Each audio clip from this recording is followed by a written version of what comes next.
Look up. There I am. I am the sky. I am a warm, protective blanket wrapped around everyone on Earth.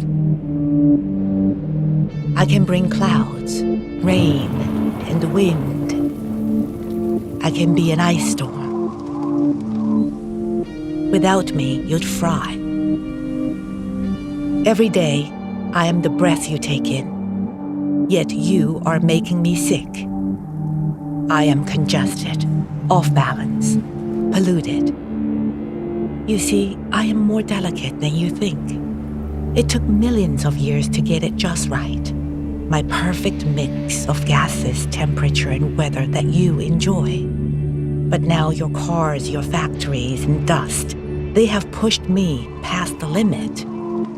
And you wonder why my typhoons and tornadoes are more intense, more frequent. I have become unpredictable. Less rain here, a lot more rain there. Hotter summers, colder winters. I cannot even control myself anymore. Enough about me. I will show my changing self to you in your days ahead. But in the end, I'll be fine. Give me a few thousand years. I have weathered trauma before. I am not worried for myself. Look up.